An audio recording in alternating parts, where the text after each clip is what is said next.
Then let me drill down a little bit on that. You said the enemy. Who is the enemy? Is it? We're not going to go through the question. We are, because I'm going to roll back to. I think we're still on who, and I'm going to spend a minute on that, and then. Or have we moved on to where? You know, there are connections, but let me try to move it away. We did have a series of questions that we were going to. And this is no, we're on verse 1. We're on verse 1. I mean, I know your answer. Your answer to this question is no.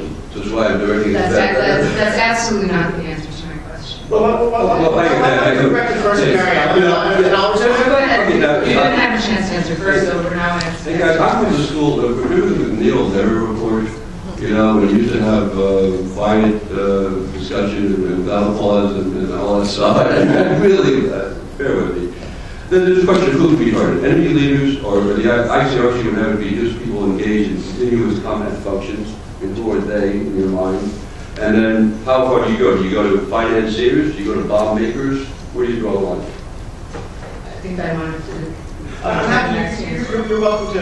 Was it directed at you first? All right. Well, I would draw the line as follows. You know, and actually, I think the Guantanamo cases are useful here because they, the courts at the district court level and the D.C. Circuit have struggled with this question rather earnestly over a fairly large number of cases at this point. And what they've, clearly somebody who is part of, as in, membership in or meaningfully operating on behalf of enemy forces is, in the D.C. Circuit's view, detainable.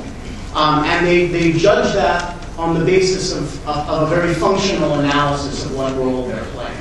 There is this other question, which they have, not had occasion to engage as deeply, which is what level of independent support, if you're not part of the enemy, but you are engaged in independent support of the enemy, what level of independent support would give rise to detainability and therefore also targeting? And I think, there they have not really addressed the question yet. However, what they have said is that there is some measure of support that would qualify you as being covered by the AUMF. And I think, the administration has been careful to argue, try to argue cases as under the part of prong rather than the support prong for both prudential and substantive reasons. The support stuff is much more difficult. But I think I think that gives you a sort of flavor of the answer in the detention context. And I would think in the targeting context, the answer would be rather simple. Of course, when you're talking about killing people outside the boundaries of the United States, the law that is relevant is international law. And international law clearly says that in an armed conflict, and again, you can get excellent citations to this in Philip Alston's report, in armed conflict hostilities, the members of the regular armed forces of your opponent may be targeted. Those militias that are organized and supportive of the regular armed forces, if any, and of course those persons taking direct part in hostilities.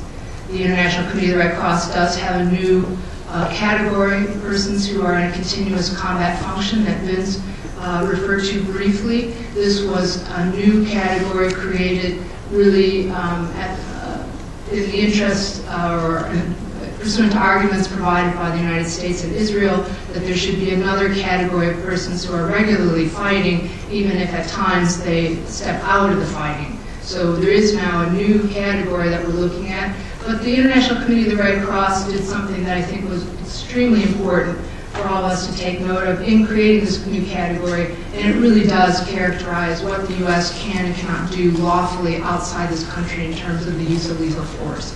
And that's if somebody's in a continuous combat function, perhaps a member of Al-Qaeda, who we know to be in that function. Of course, Al-Qaeda is a large and complex organization or series of organizations, so it's important to have good, precise, factual information about individuals. But at any rate, if that person is in a continuous combat function, you may only target and kill the person in situations of necessity.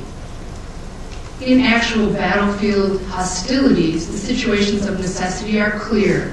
In Kandahar right now, Our Marines, our members of the United States Armed Forces are in a situation of hostilities, and they can rely on a reasonable assessment of necessity to carry out acts of lethal force. Outside of such armed conflict hostilities, as defined by our International Law Association committee of 18 members from 15 countries, you cannot kill somebody under that level of necessity. Then you have to go to the police or regular law enforcement level of necessity, because you simply do not have evidence of what category that person's actually in. You may have some CIA person who has paid a bribe to get some information about an individual, but that's hardly the basis on which you should be killing them.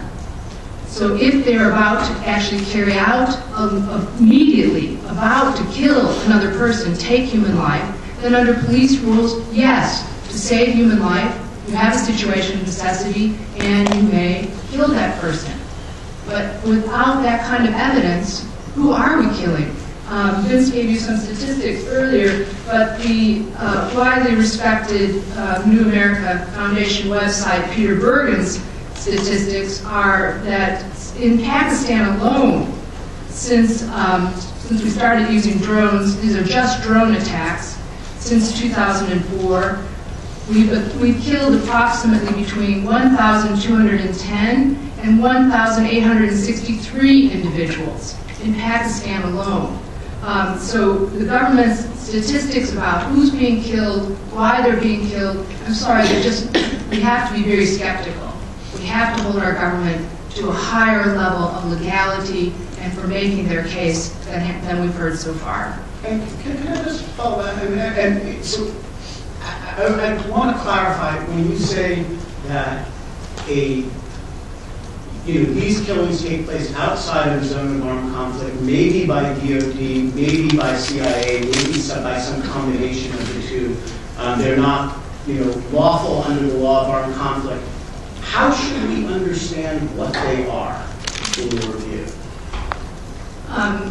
Ben obviously wants me to address whether or not, according to using his terms, the president's a serial killer or not, because this obviously will, the president is popular, Harold Coe is popular, and this will somehow undermine the argument that we should really be following the law here.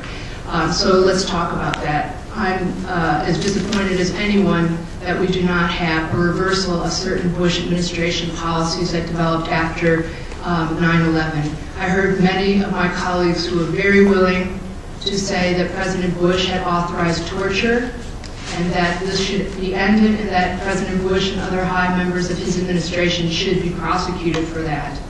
I'm afraid that it's only acceptable that we hold President Obama to the same high standard of compliance with international law. And I think it is actually unfortunate that in the international legal community we've been slow to do that.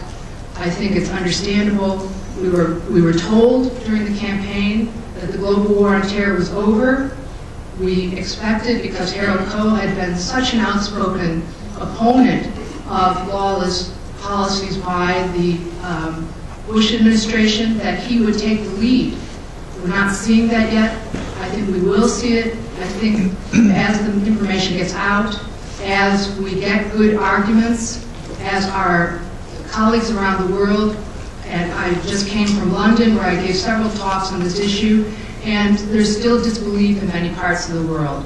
President Obama is very popular, but the statistics, the information about the drone attacks in 4 countries right now, 3 in which the United States is not participating in armed conflict hostilities, as well as the details that are coming through out of the al-Awlaki case. And there's real disbelief that our president would be willing to send a hit team or have even American citizens on a hit list for killing, instead of doing what the British have long maintained to be the way to repress terrorism, which they did successfully with regard to the IRA, which did have worldwide connections, which was a violent organization with ties to the PLO that had state support, a very serious organization, and through a combination of law enforcement, sometimes practiced by the military, but under law enforcement rules as enforced by the European Court of Human Rights, and as a result of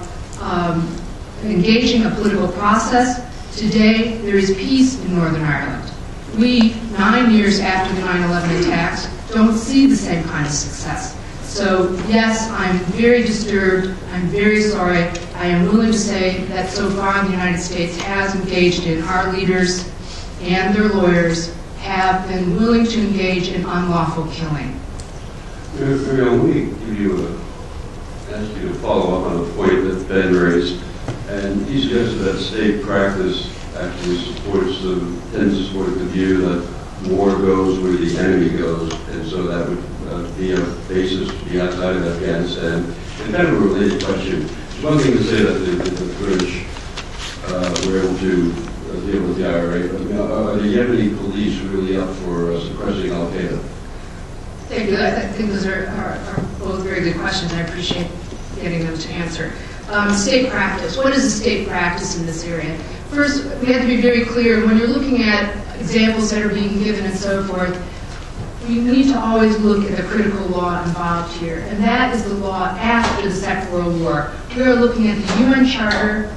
We are looking at the Geneva Conventions of 1949. We are looking at the additional protocols of 1977. And most critically, we're looking at a whole body of human rights law that has grown up. So many people in this debate like to say, so many people on the other side who are supporting targeted killing, like to say that international law is somehow stultified, that it never changes. In fact, it changes as needed through consensus decision-making by the international community. And the law that we have today is up to date and is up to the task. And that law, which it progressively closes the area in which you can use armed conflict force, the level of force at the armed conflict level, and raises the human rights of individuals everywhere, is the law that governs us today. So the state practice, we can see, was relied upon by the International Court of Justice in its 7 cases dealing with the use of force. The most recent one, and the one I usually cite as most on point, is the Congo versus Uganda case of 2005, but we can also look at the genocide case of 2007, and we can see that the court says if you're not dealing with groups that control territory, are either a government or a quasi-government, then you need to use force commensurate with the kind of organization you're opposing. And that means law enforcement or lesser force based on the principle of necessity. So in Congo, Uganda, where there were cross-border attacks going on, but those attacks were not the responsibility of Congo, Uganda had no right to use military force on the territory of Congo. Uganda could take cooperative measures with the government of Congo to help enforce its territory, and I'll get to that. That's what we were doing in Yemen quite effectively until 2000. Or it was also lawful for Uganda to take measures on its own territory to prevent that infiltration. So the U.S. was doing exactly what the court called for in Congo, Uganda in 2000, when we were pursuing those persons who had attacked the USS Cole, the loss of life of 17 sailors. I hope many of you saw the op-ed by Ali Soufan in the New York Times of just about a week ago, and that he was an FBI agent sent to Yemen to work with Yemeni officials to round up those who were responsible for the Cole. They did so successfully. And then Soufan tragically points out that the U.S. took its eye off Yemen, known to be a country that has experienced civil war, instability, that needed support, that needed the constant building of its criminal justice system, of its infrastructure, of its economy, of its respect for human rights. And instead of staying and doing that, we got involved in foreign adventures, the war in Iraq, and as a result, Yemen was the individuals who were arrested through the good cooperative efforts of the FBI and Yemeni authorities got away, escaped from prison, bribed their way out, whatever. So the clear theory is that if we had gone back, if we had done the right thing 10 years ago, we'd be in much better shape today. So it's too late to rewrite, but it's not too late to get it right going forward.